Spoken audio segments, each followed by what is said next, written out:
hypnosis and hypnotherapy psychologically founded, evidence-based marathon running audio program in coming weeks that we spend a lot of time doing research on.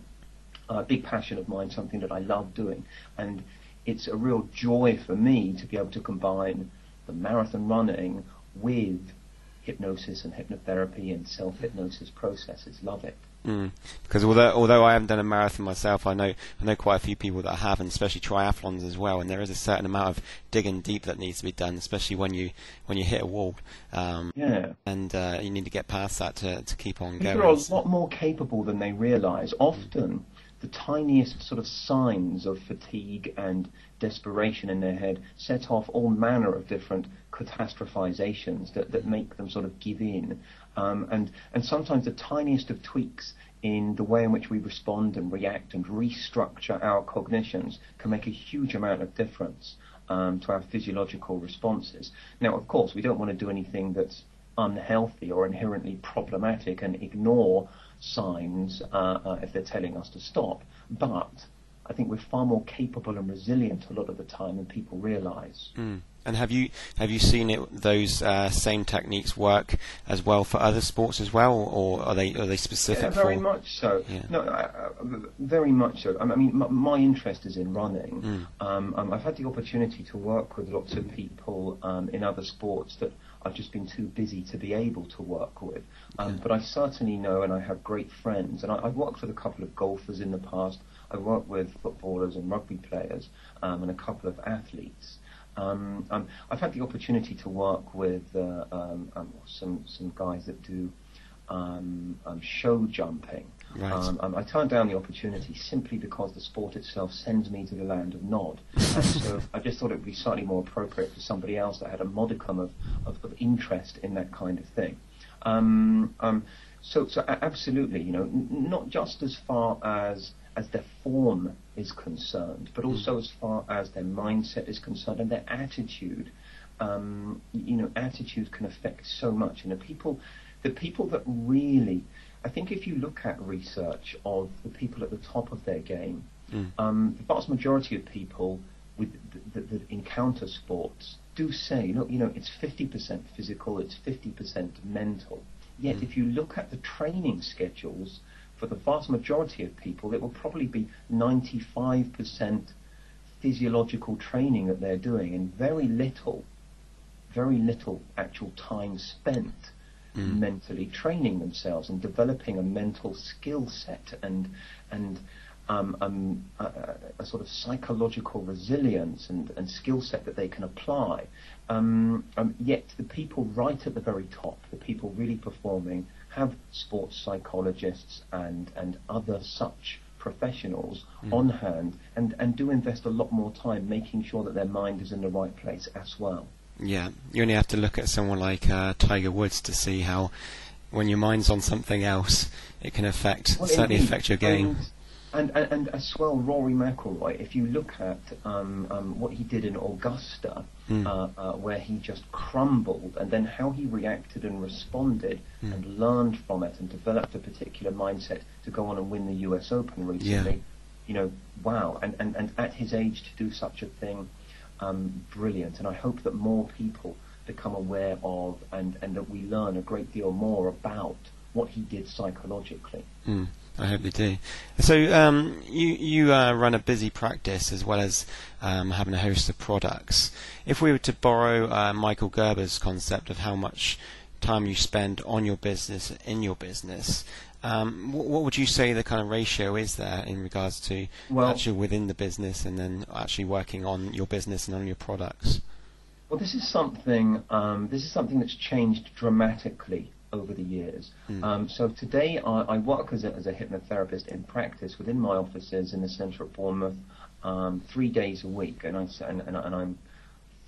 have roughly a 6-week waiting list throughout the year, and I run many training courses, and so I work about half of the weekends of the year. I record a weekly podcast. I write a 2,000-word e-zine every single week. I blog almost daily. So this is me working in my business. And I know that Michael Gerber would encourage us to work on our business a great deal more than I do these days. But these days I work far less on the business simply because I'm in a fortunate situation where our success has meant that we have a team that do most of that stuff for us and for me. So I oversee a lot of our projects, but we have a full-time internet marketer in Keith Watson. Lots of people encounter him when they encounter my work. We have a delightful office angel that does huge amounts of our admin. We have a web designer, and all these people work full-time in the business. And the beauty of such a thing means that I don't have to do that stuff. Yeah. It bores the hell out of me. I became a therapist because I enjoy being a therapist. It's what I want to do. I love to train. I love to therapy and engage in that process. That's my thing. That's why I chose this line of work. Yeah. In the early days, having to do my own accounts, my own PR, my own marketing, my own website, God, I find that stuff soul-destroying. Yeah, it's tedious sometimes, isn't it? I encounter lots and lots of hypnotherapists that hate doing that. There are other people far better equipped to do that, and they do the things that they enjoy and what they are best at doing. And the people that we have working here within the company are far better at those things than I am, whereas I'd like to think that I'm better than them at doing the hypnotherapy and doing the training and being involved in my subject. So I'm probably not the best example these days of how to do those things, but within our online mentoring program, we do say to people,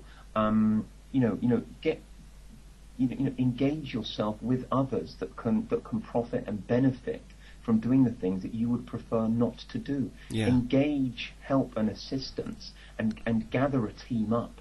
And people just start to panic and think, well, no, surely that's going to cost a lot more money. And it doesn't have to. In fact, it saved me a huge amount of money. Keith and I first encountered and met each other at a business breakfast meeting and thought it would be a cool idea to do stuff together. And we just split everything. And then gradually, as things have gone on and developed and we've employed more people and developed more of a team, we've added more resources and everything all goes into one pot and everybody's working towards the same goal. And, we're far more effective as a result. So you've set it up so it's not like they're working for you. You're working towards the same kind of profit line. All of us have an interest in. I mean, it's a relatively small company, of course, still, but all of us have an interest in the company doing well. Of course, everybody gets salaries, regardless, but they're people that all have an interest in us doing well. So it's a lovely thing.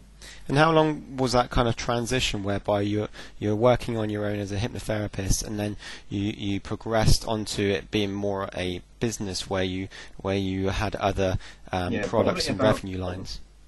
Probably about 9 years ago when we got into it really, really properly. We were sort of tinkering.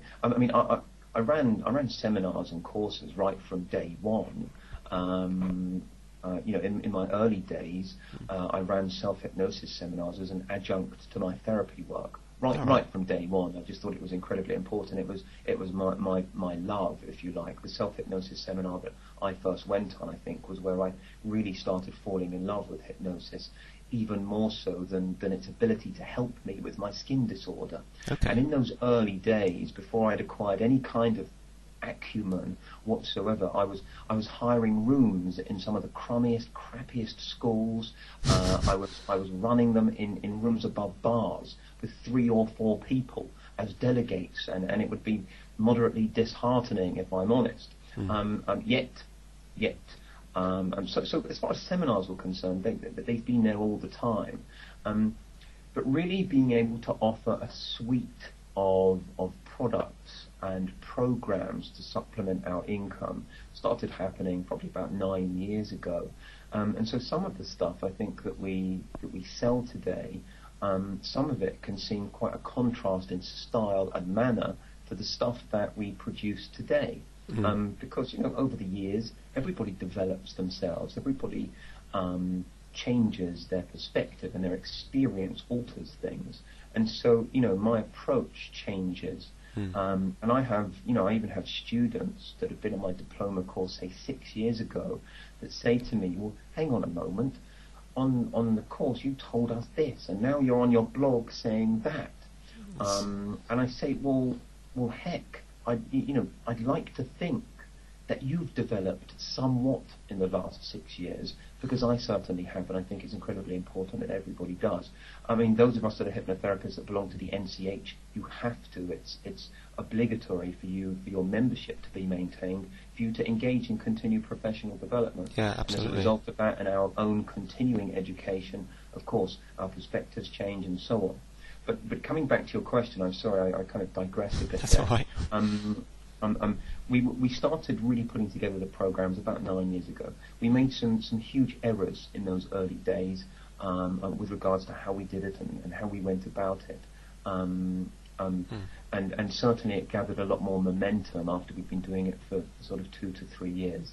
And these days I think we've got our systems in place and our processes and our experience as such that we do it quite well.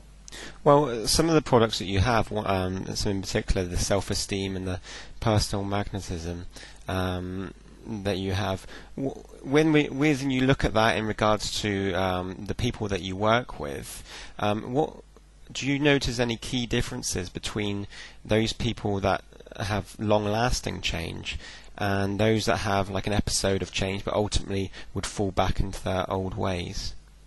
Yeah, well, you know what? The answer and the response lies within the question that you've asked there, and that is that often people do notice some initial change and delight in it, and then rest on their laurels, and then just think, ta-da, I've been shazammed, and somehow this is just going to be maintained for the rest of my life, and become perhaps lazy. Whereas those that engage outside of the sessions, and those people that continue to take responsibility for being in control of their mind.